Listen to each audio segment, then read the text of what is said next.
So, Hakan Heyrettin has got the sack.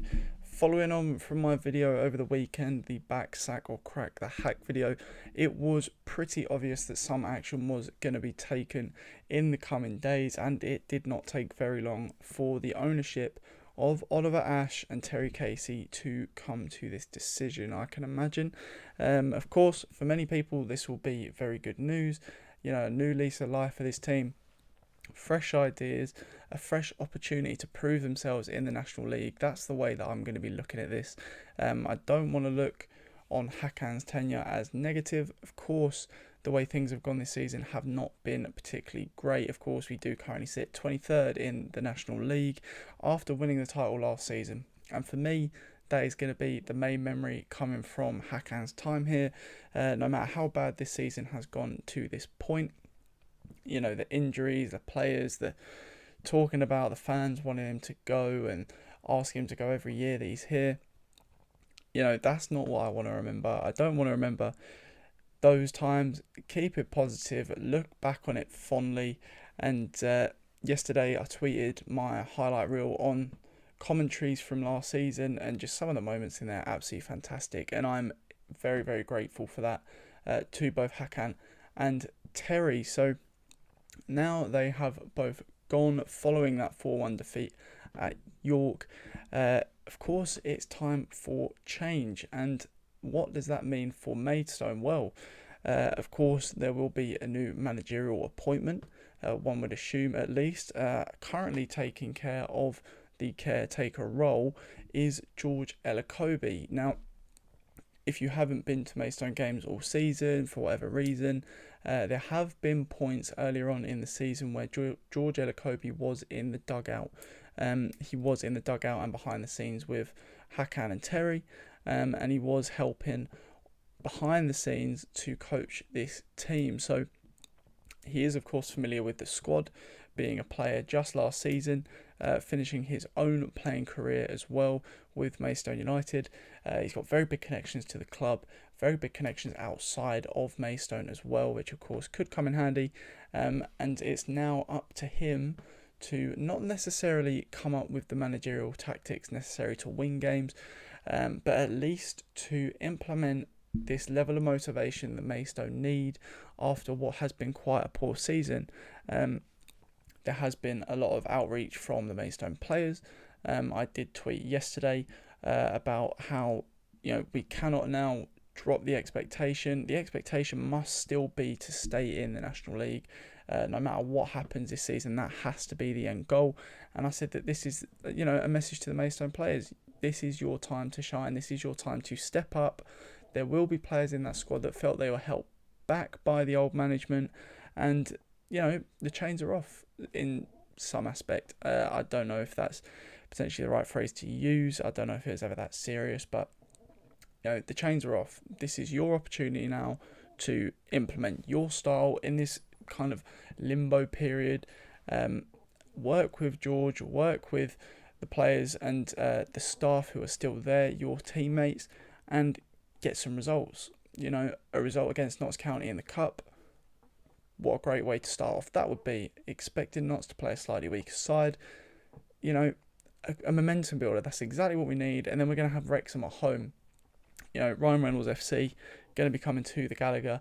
I'll be commentating that one, so it'll be very interesting to get a bird's eye view on how that game is going to go. It's going to be our first league game in the league, of course, league game since we do get rid of Hakan and Terry. So it'll be interesting to see what happens in that one for me.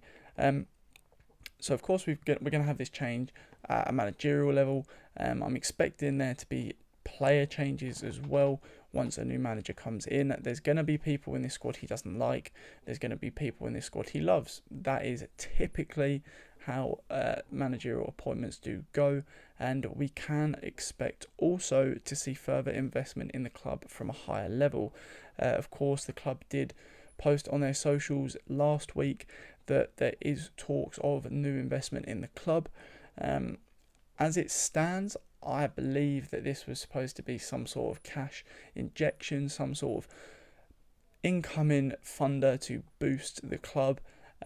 not to be a majority shareholder, not to have the final say on decisions, etc. But after listening and reading Hakan's statement in the Kent Messenger, it did mention that he spoke to the new potential ownership. So that, of course, could just be a mincing of words, a misinterpretation of investor and ownership. He did mention investor later on in the article as well. So, whether this is going to be a full ownership takeover or it is just going to be some sort of cash injection into the squad, new potential investment, is going to be interesting. Of course, both will have their benefits, both will have their drawbacks. We want to make sure that this incoming person, if they are going to have a big say on what happens at the club, is a football in mind, has got Maidstone's best interests at heart in a footballing sense, not just a business sense, as many people have complained about the current ownership for. That's not something I entirely agree with. I do think fresh new footballing ideas do need to come into Maidstone United, but I do think that the current ownership have a fantastic business mindset.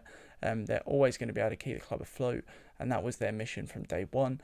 Any success that comes from that is, of course, a bonus, really. But for them, they wanted to keep the club safe, secure, make sure we didn't experience the problems that we saw back in the times where we did end up folding. So, of course, Maidstone are now in this limbo state, as I mentioned. Moving forward, if the new ownership does come in, we're obviously going to see some sort of investment. Is this going to be enough to keep Maidstone up? Well, I'm not sure. Hakan spoke about in the KM how the budget we have this season is half of what he had compared to other teams in the league. And he mentioned how in the South as well, he did have half of the budget of about 5 or 6 other teams in the National League South. So budgetary wise, we're going to need to see a lot more to even compare to a lot of teams in this division. Now, it doesn't mean, of course, as proven last season, you don't need the biggest budget to win the games. You don't need the biggest budget to succeed, achieve your goals. That is something that Hakan did really well with last season. But this season, the National League is a lot less forgiving than what we experienced last season. There's a lot more quality in teams. There's a lot more quality players who play at that level for reputational means, not just monetary means. So every team we come up against, whether their budget is big or small, is going to have a significantly higher level of quality than what we saw last season. So when it comes to spending and finance and budgeting, we do need to see improvements. How big of an improvement is, of course, for the new potential investors to judge. Hakan did speak about a 5-year plan that he did discuss with this new potential investor / owner. This 5-year plan, of course, has no meaning behind it at the moment. No one knows what this plan is. Could it be to just keep us in the National League? Could it be to fund the club and build the new stand on the Riverside? Try and push towards the National League playoff spots. Who knows? For me, that is probably what I'm expecting if a new big investor does come in. A 5-year plan for me would look something like the first 1 to 2 years will be securing safety. The 3 to 4 year period will be looking at that mid-table spot, and that 5 and so on years will be looking to push towards the playoffs. And I think every Maidstone fan would be happy with that. If they're not, I think they might need a reality check. We are Maidstone United. We're not this ultra mega club that deserves to be in the Football League. We have to earn our spot there. So it's going to be a tough road ahead. We've seen, of course, a few players coming in recent weeks who will no longer be with us. Of course, we've seen Zuma coming in on a short-term loan. We've got Lawson, who's potentially leaving at the end of this month. Galvin, I do believe as well, may not have too long left on his loan. It'll be interesting to see if that situation does change, whether they get extended or not, and whether we decide to bring in some more permanent options. Of course, with the injury crisis we've got at the moment, it's going to be interesting to see where these gaps are plugged. I believe we need a new right back. Personally, I was talking to some of the lads you would have seen on this channel about what positions they think we need. I think we need a new right back. For me, George Fowler is probably our most consistent player. He's someone for me who, you know what you're getting every week, and I don't think he's best utilised at right back. I think he's done quite well at right back, but I think we need a specialist right back in that position. Allow George to come back into the middle, get his coaching from George Elokobi. He could pick up a few new things, and he could develop even more in that central defensive role, and then partner him up with Greenwich if he is coming back soon. Again, something we're not too sure about on a time frame for that one, but we have got other defenders available. We have, of course, got Zuma for the short term. We have got Cody Lyons-Foster. We have got Reece Greenwich if he does return. So there's a few centre-back partners there. Joe Alol as well, should he continue to feature in this side. So it is going to be interesting to see what happens there. For me, I think we need at least one more new midfielder, and I think we're going to need another striker. I think a lot of the options we've got at the moment aren't quite doing as well as we'd hoped. A lot of them do offer good things, which is of course very nice, but at the end of the day, the role is to score goals. That hasn't happened at the moment. Maybe with Sol Smith coming into the side, we might see a few more goals coming from that side of the field, but it's an unknown quantity at the moment, so we'll see how that goes.